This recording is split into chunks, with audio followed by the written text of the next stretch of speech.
I'm News 18 meteorologist Cameron Hotman with another windy, another wintry, another near-apocalyptic edition of Cam's Weather Vlog. Folks, it is a windy one, to say the least. We saw winds get up to 56 miles per hour in Fowler last night, 50 miles per hour here in Lafayette. We got up to around 51 in Frankfort, and only 39 mile per hour winds were clocked in at Rochester. But the winds continue to gust at this hour even. It's about 11:30 right now. Temperatures are sitting right around the mid-20s at this point. We're going to continue to stay cool over the next few days here. In a few hours, we're only going to be getting up into the mid to upper 20s later this afternoon. But those winds continue to howl across the area. You know, we're going to see wind gusts around 30 to 40 miles per hour throughout the rest of the day today.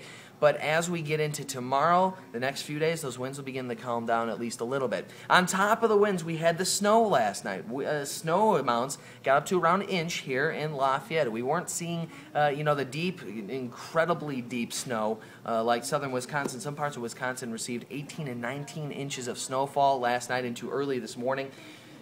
We only got around 1 to 3 inches of snowfall. We got that 1 inch here in Lafayette. Southern Tippecanoe County, right around 1.5 inch. If you go further to the north, though, a little bit less. We saw about 1/2 inch, maybe 3/4 of an inch of snowfall in the northern part of Tippecanoe County. As we get outside of Tippecanoe County, we saw about an inch in Carroll County. The further north you went, it seemed like we got actually less snowfall. If you went northwest towards Jasper County, Benton County, only about 1/3 or even 1/2 inch of snowfall falling for both of those areas. We got up further to the northeast, though. A different story once again. A lot of lake effect snow still falling across the northeastern corner of the viewing area and further to the northeast. So places like northern Fulton County, northern Miami County got around 2 to 2.5 inches.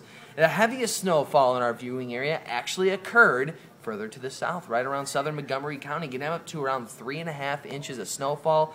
But other than that, we didn't see, we missed all the very, very heavy snowfall that hit the upper Midwest over the last 24 to 48 hours. So that is the good news, if any, with this. More good news is that the clouds, all those clouds, all the overcast, gloomy conditions will be moving out of the region over the next 24 hours. We have a pretty potent area of high pressure off to our west. That's going to continue to kick further to the east throughout the day today and into tomorrow. That's going to act as a bumper, moving that low pressure system that produced all the snow, all the winds, off to the east, and eventually making it exit our viewing area. The good news with those clouds, they will be pushing off to the east. We're not going to be seeing them bust up. Like I said, it's going to be a bumper, so it's going to be a slow, progressive movement, but there's a very defined cloud shelf here, folks. You're going to be seeing cloudy skies, and then you're going to look about 5 miles to the west of you, and it is going to be sunny without a cloud in the sky, and that is going to be the case later this afternoon for the western half of the viewing area. We're going to continue to see that sun try to peek through the clouds at least a little bit throughout the next few hours.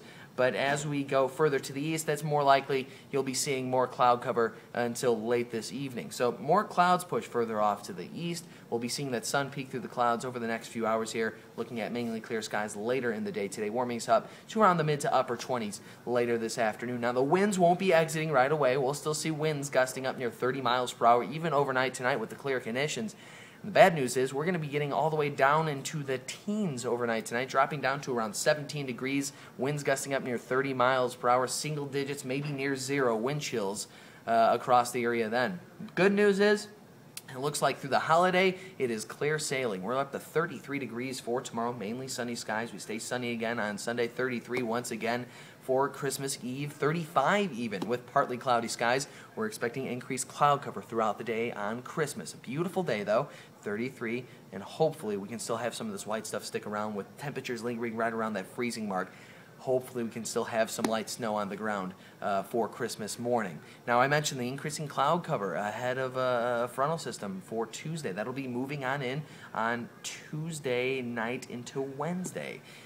This will be our next winter storm, and it is going to be potentially a big one, depending on the movement, where we are located, in addition to where this low is actually going to be moving across the southeastern United States. This could actually kick a little bit further north and produce a decent snowfall for us. So this is, once we get past this current system we're looking at today and really how it's going to be walloping the eastern coast over the next 24 to 48 hours here, once Chad, Jesse, and I can shift our focus from the current system to the next one, we will continue to track this because it is going to be our next potentially big winter storm headed our way for the day after Christmas, which could potentially make for nightmarish conditions on the roadways if anyone's traveling back home for Christmas, or the day after Christmas, I should say. So that's pretty much the weather story for the day. Today is clear skies over the next few ones, tracking another storm right on the horizon headed our way for the day after Christmas, potentially once again causing some travel problems for those headed out of town for Christmas. But pretty much that's all I got today. So if you have any questions, you can follow us on Twitter at WeatherTeam18. You can email Chad, Jesse, and I at WeatherTeam18@WLFI.com. My personal email address is Cameron.Hotman@WLFI.com. Feel free to email us any questions. We'd love to answer them. I'm going to have another video for you come Christmas Eve. However, we take a break for the weekend, so I'll be seeing you on Christmas Eve. And until then, wishing you a very happy holiday weekend. Cameron Hotman, News 18, signing off.